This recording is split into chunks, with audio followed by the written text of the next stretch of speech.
धन्यवाद दोस्तों, कहानी को इतना प्यार देने के लिए। कहानी का नाम है बिन चाही मोहब्बत।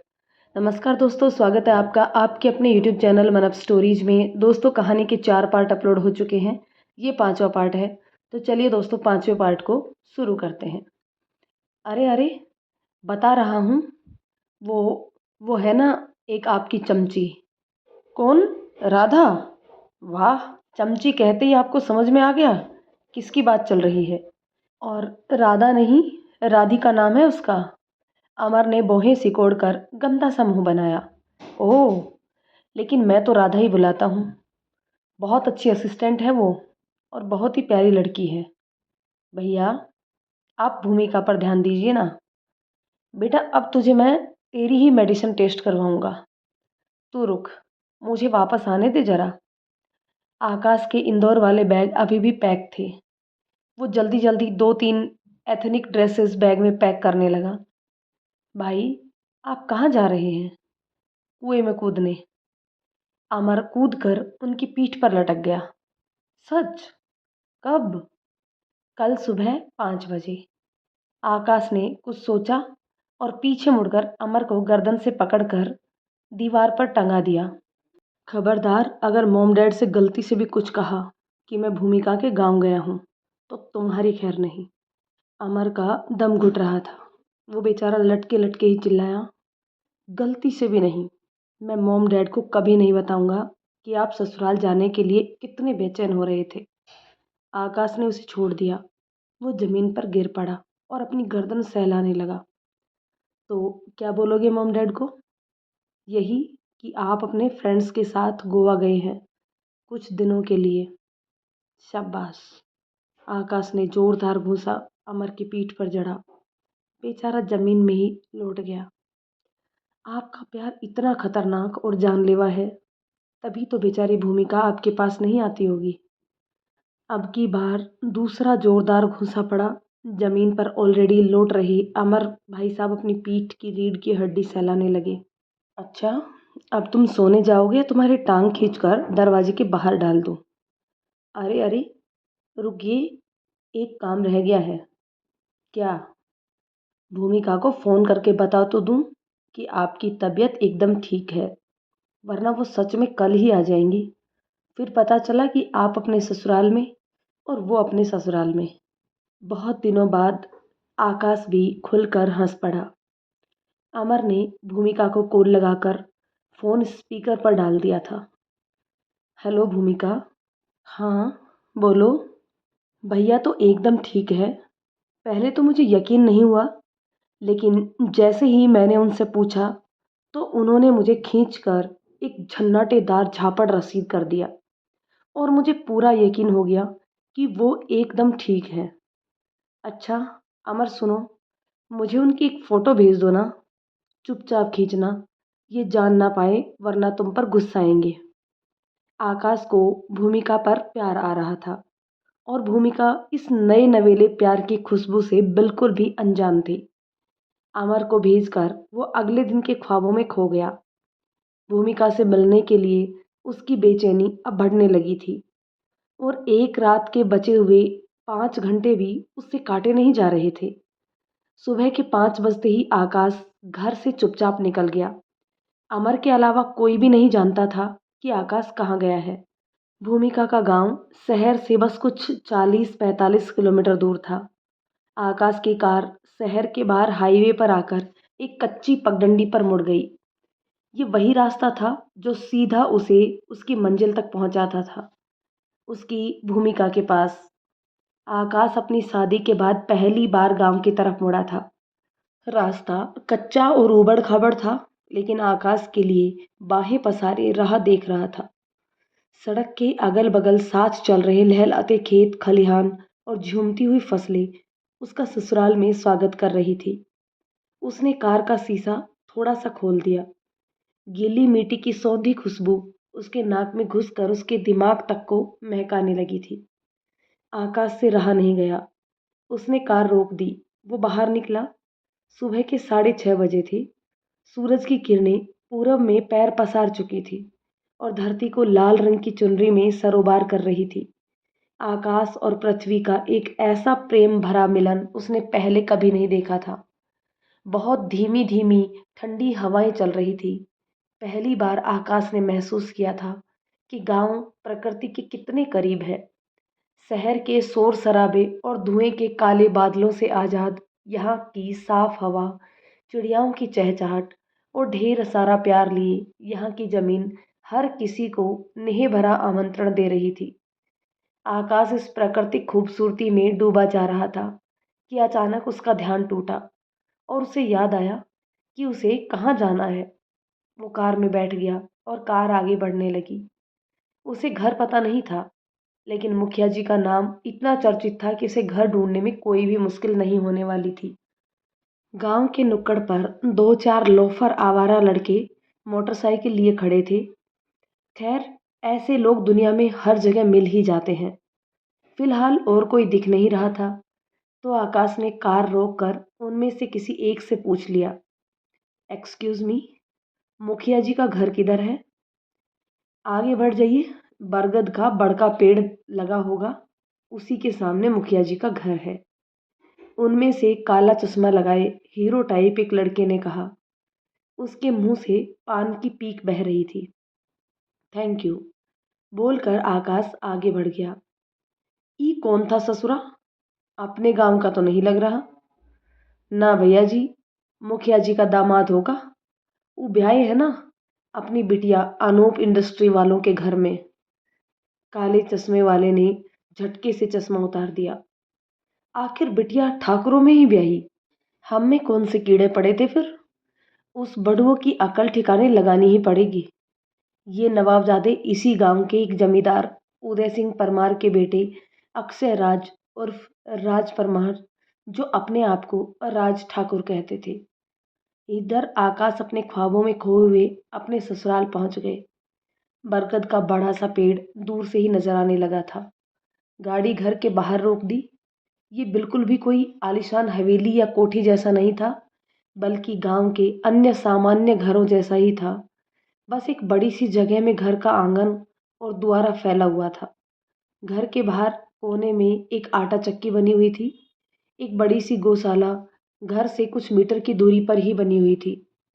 दुआरे पर एक बड़ा सा छप्पर छाया हुआ था। अंदर मकान तो पक्का था, लेकिन जमीन कच्ची थी। आकाश गाड़ी से उतरा। घर के बाहर कोई लड़की गोबर से दुआरे को लीप रही थी। आकाश ने देखते ही नाक सिकोड़ ली। अपनी नाक को हाथ से दबाए हुए वो घर के बड़े से दरवाजे तक पहुंचा। ए, मुखिया जी घर पर है क्या? उस लड़की ने गोबर वाले हाथ से अपने चेहरे के बाल पीछे किए और सिर उठाकर देखा। आप? इधर आकाश की आंखें भी फटी की फटी रह गई। तुम? भूमिका का चौंकना तो फिर भी ठीक था, लेकिन गोबर से लिपी पुती महबूबा दरवाजे पर मिलेगी, ऐसी उम्मीद आकाश बाबू को बिल्कुल भी नहीं थी। उनकी रोमांटिक सी मुलाकात के अरमानों पर घड़ों पानी पड़ चुका था। भूमिका ने आकाश को ऐसी निगाहों से देखा मानो सुबह सुबह कोई भूत देख लिया हो। उसने अपनी आंखों पर यकीन नहीं हो रहा था। उसने आकाश को छूने के लिए अपना हाथ आगे बढ़ाया, जिस पर ढेर सारा गोबर लिपटा हुआ था। आकाश को तो उल्टियां ही हो जाती। उसने अपनी नाक बंद करते हुए दूसरे हाथ से भूमिका का हाथ झटक दिया।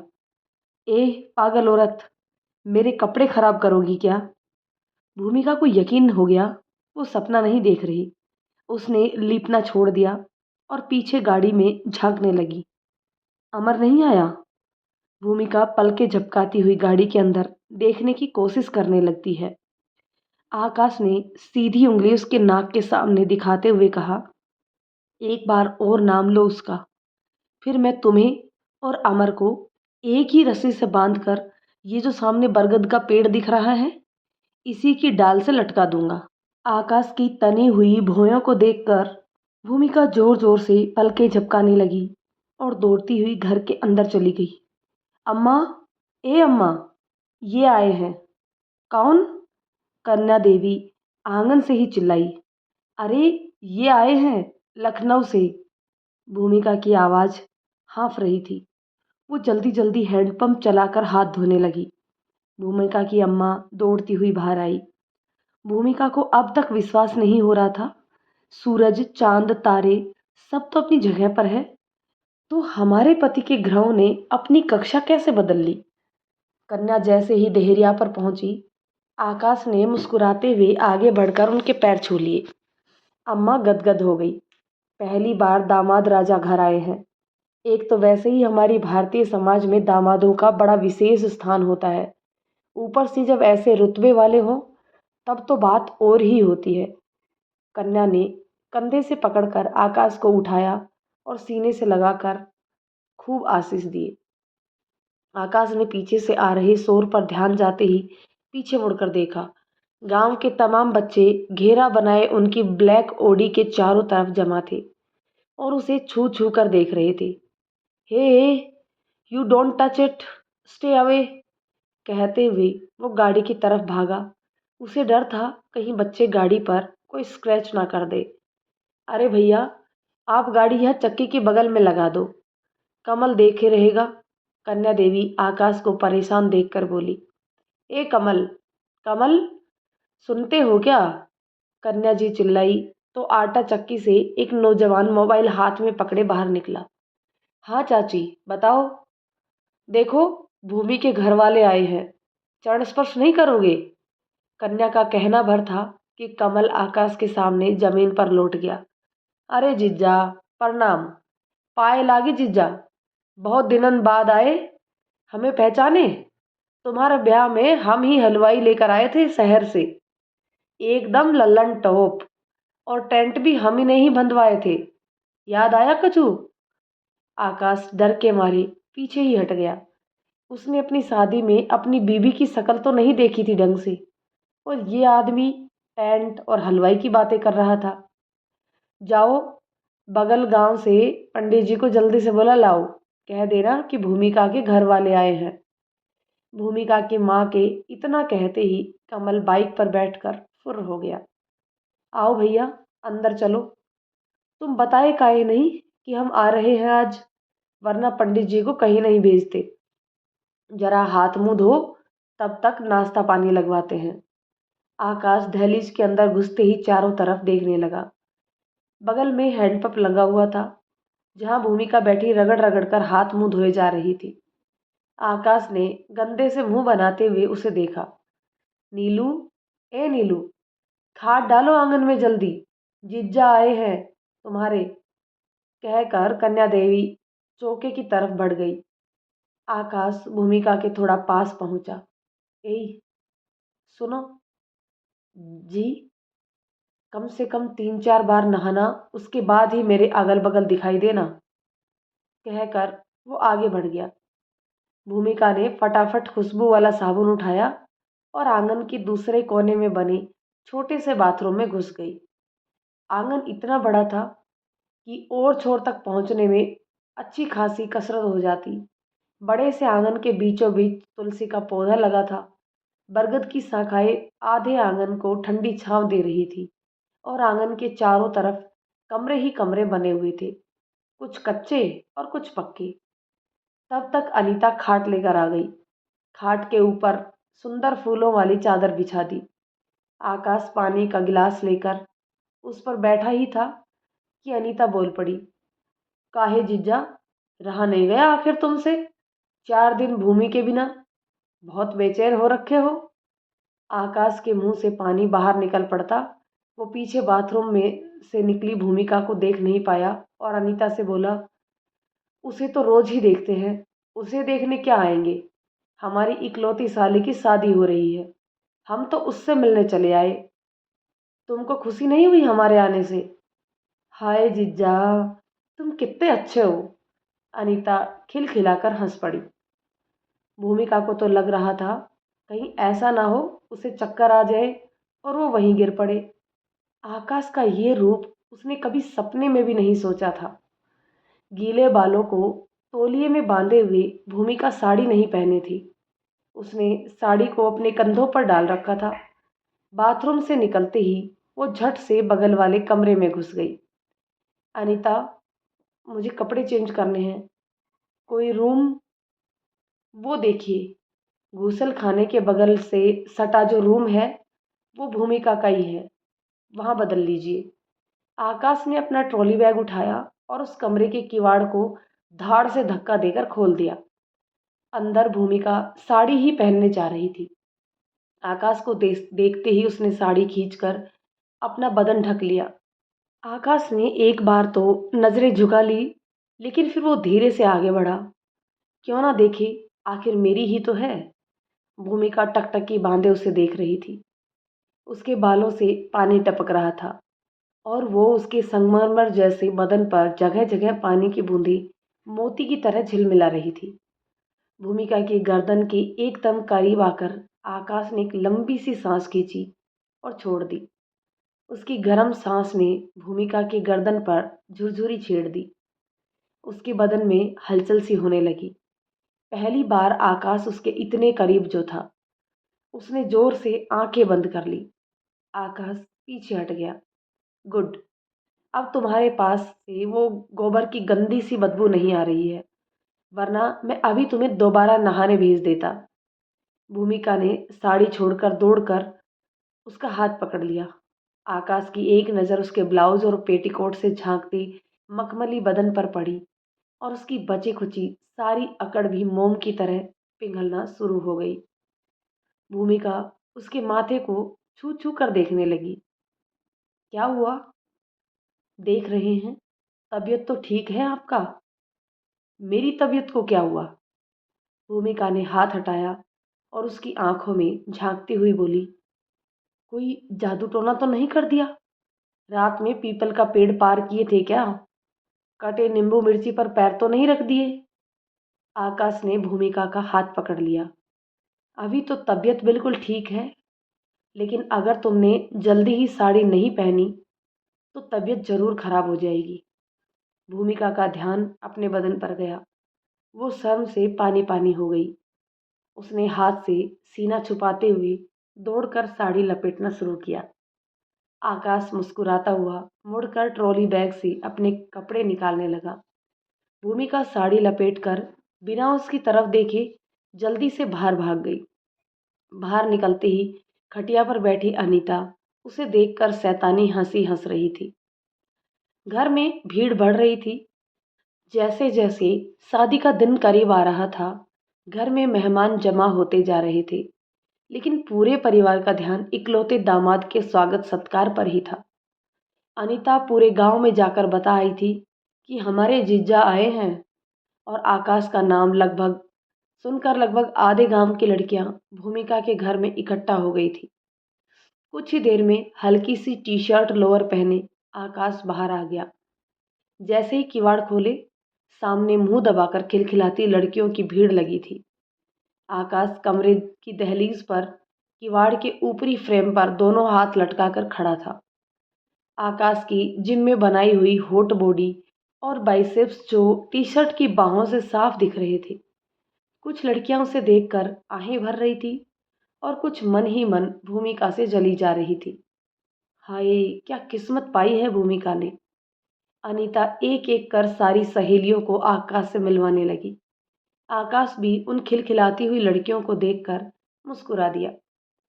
काहे जीजा, पिछली बार बिना जूता चुराई दिए चले गए थे, इस बार पूरा हिसाब लिए बिना नहीं जाने देंगे। एक लड़की हंसते हुए बोली। नए जीजा से हिसाब लेना अब, हम तो पुराने हो गए हैं। क्यों अनीता, ये सब बहाने नहीं चलेंगे। हिसाब तो चाहिए, वो भी पूरा, वरना इस बार जूते की जगह आपको उठा ले जाएंगे। बेचारी भूमि मुंह देखती रह जाएगी, अनीता ने ऐंठते हुए कहा। अच्छा, तो तुम में से कौन मुझे उठाने वाला है? जरा उस पहलवान की शक्ल मैं भी तो देख लूं। है हिम्मत किसी में? सारी लड़कियां एक दूसरे को देखकर फिर से मुंह दबाकर हंस पड़ी। दूर रसोई के पास खड़ी भूमिका सब चुपचाप देखे जा रही थी। उससे कभी प्यार से बात ना करने वाला उसका पति कैसे अपनी सालियों के साथ हंसी ठिठोली कर रहा है खड़े होकर। सुबह होते ही घर में हल्ला मच गया था। आकाश घर से बिना बताए गायब था। अनूप बार बार आकाश को फोन लगा रहे थे, जो आउट ऑफ रीच था। गांव में उसके सिम के सिग्नल नहीं मिल रहे थे और आकाश को इस बात की जरा भी चिंता नहीं थी। इनफैक्ट वो जब से गांव पहुंचा था, उसने एक बार भी फोन चेक नहीं किया था। नौकर सिर्फ इतना बता पा रहे थे कि छोटे साहब सुबह मुंह अंधेरे गाड़ी लेकर कहीं गए हैं। सोनल का ब्लड प्रेशर हाई होने लगा था। सब आपकी ही गलती है। बहुत जल्दी थी ना उसे तलाक के कागज सौंपने की। अब न जाने मेरा बच्चा कहाँ चला गया है। सोनल रोए जा रही थी।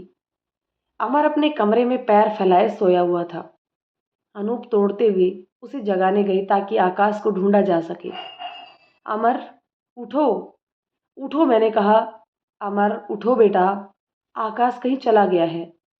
आकाश का नाम सुनते ही अमर की नींद खुली और वो अंगड़ाई लेते हुए बोला, डोंट वरी डैड, वो अपने फ्रेंड के साथ गोवा गए हैं। आ जाएंगे कुछ दिनों में। क्या? गोवा? मुझे बिना बताए? वो इतना लापरवाह कब से हो गया? जब से उन्हें प्यार हो गया किसी से। अमर बुदबुदाया। क्या? क्या बोला तुमने? मैंने कहा वो अपना डाइवोर्स सेलिब्रेट करने गए हैं, कुछ दिनों में आ जाएंगे। अनूप की अंतरात्मा तक दुखी हो गई। वो सच में तलाक को लेकर खुश है? हाँ डैड, वैसे भी उन्हें जो चाहिए होता है वो उसे हासिल करके ही दम लेते हैं। इस बार अमर अपने भाई के प्लान में शामिल था। वो जानता था माता पिता हर बार भावनाओं में बह जाते हैं। इस बार वो अपने भाई की मोहब्बत का खेल बिगड़ने नहीं देगा। इधर भूमिका जीजे सालियों की चटखारे भरी बातें सुनकर क्रोध से फटी जा रही थी। एह, का चाहिए तुम लोगों को? काहे भीड़ लगाई हो खामखा? काम के लिए बुलाओ तो कोई की कमर नहीं डोलती। प्रदर्शनी देखने चली आई है यहाँ पर। और अनीता, तुमको कोनो काम धाम नहीं है का? अम्मा बोल रही है गेहूं धोकर सुखाने के लिए डाल देना। सुखाए? एक काम नहीं होता है तुमसे। ससुराल में नाक कटाकर चली आना। चलो जाओ, सब अपने अपने घर।